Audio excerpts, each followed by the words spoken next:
A great king of a land far away in the east had a daughter who was very beautiful, but so proud and haughty and conceited that none of the princes who came to ask her in marriage was good enough for her, and she only made sport of them. Once upon a time, the king held a great feast, and asked thither all her suitors, and they all sat in a row, ranged according to their rank, kings and princes and dukes and earls and counts and barons and knights. Then the princess came in, and as she passed by them, she had something spiteful to say to everyone. The first was too fat. "He's as round as a tub," said she. The next was too tall. "What a maypole," said she. The next was too short. "What a dumpling," said she. The fourth was too pale, and she called him Wallface. The fifth was too red, so she called him Coxcomb. The sixth was not straight enough, so she said he was like a green stick that had been laid to dry over a baker's oven. And thus she had some joke to crack upon everyone, but she laughed more than all at a good king who was there. "Look at him," said she. "His beard is like an old mop. He shall be called Grisly-Beard." So the king got the nickname of Grisly-Beard. But the old king was very angry when he saw how his daughter behaved, and how she ill-treated all his guests, and he vowed that, willing or unwilling, she should marry the first man, be he prince or beggar, that came to the door. 2 days after there came by a traveling fiddler, who began to play under the window and beg alms, and when the king heard him, he said, "Let him come in." So they brought in a dirty-looking fellow, and when he had sung before the king and the princess, he begged a boon. Then the king said, "You have sung so well that I will give you my daughter for your wife." The princess begged and prayed, but the king said, "I have sworn to give you to the first comer, and I will keep my word." So words and tears were of no avail. The parson was sent for, and she was married to the fiddler. When this was over, the king said, "Now get ready to go. You must not stay here. You must travel on with your husband."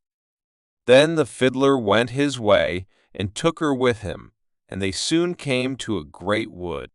"Pray," said she, "whose is this wood?"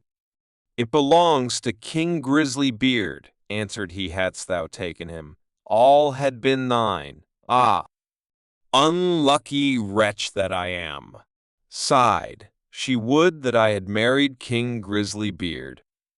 Next they came to some fine meadows. "Whose are these beautiful green meadows?" said she. "They belong to King Grisly-Beard. Hadst thou taken him, they had all been thine." "Ah, unlucky wretch that I am," said she. "Would that I had married King Grisly-Beard." Then they came to a great city. "Whose is this noble city?" said she. "It belongs to King Grisly-Beard. Hadst thou taken him, it had all been thine." "Ah, wretch that I am," sighed she. "Why did I not marry King Grisly-Beard?" "That is no business of mine," said the fiddler. "Why should you wish for another husband? Am not I good enough for you?" At last they came to a small cottage. "What a paltry place," said she. "To whom does that little dirty hole belong?" Then the fiddler said, "That is your and my house, where we are to live." "Where are your servants?" cried she. "What do we want with servants?" said he. "You must do for yourself whatever is to be done. Now make the fire and put on water and cook my supper, for I am very tired."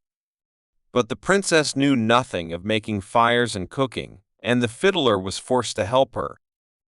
When they had eaten a very scanty meal, they went to bed, but the fiddler called her up very early in the morning to clean the house. Thus they lived for 2 days, And when they had eaten up all there was in the cottage, the man said, "Wife, we can't go on thus, spending money and earning nothing. You must learn to weave baskets." Then he went out and cut willows and brought them home, and she began to weave, but it made her fingers very sore. "I see this work won't do," said he. "Try and spin, perhaps you will do that better."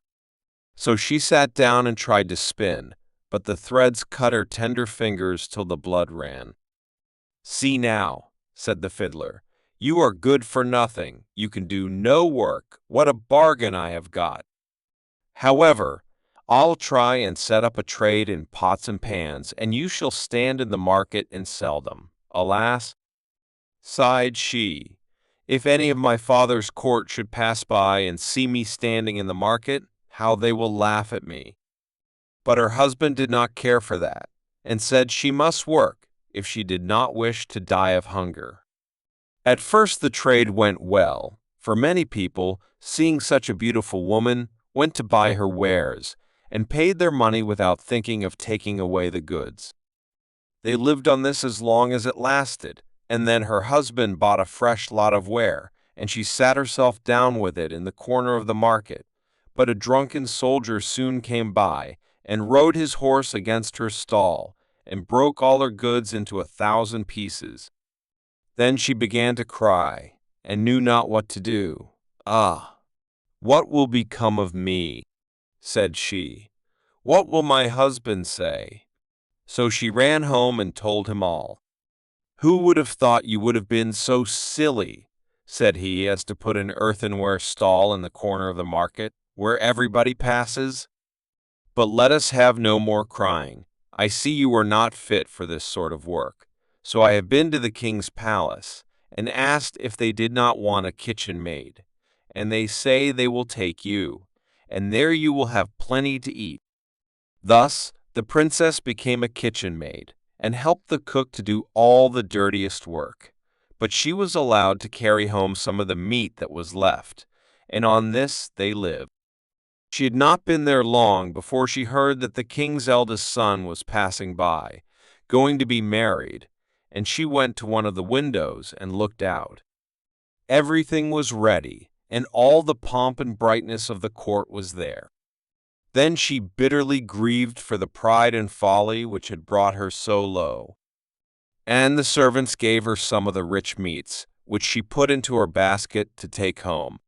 All on a sudden, as she was going out, in came the king's son in golden clothes, and when he saw a beautiful woman at the door, he took her by the hand, and said she should be his partner in the dance, but she trembled for fear, for she saw that it was King Grisly-Beard, who was making sport of her. However, he kept fast hold, and led her in, and the cover of the basket came off, so that the meats in it fell about. Then everybody laughed and jeered at her, and she was so abashed that she wished herself 1,000 feet deep in the earth. She sprang to the door to run away, but on the steps King Grisly-Beard overtook her, and brought her back and said, "Fear me not. I am the fiddler who has lived with you in the hut. I brought you there because I really loved you.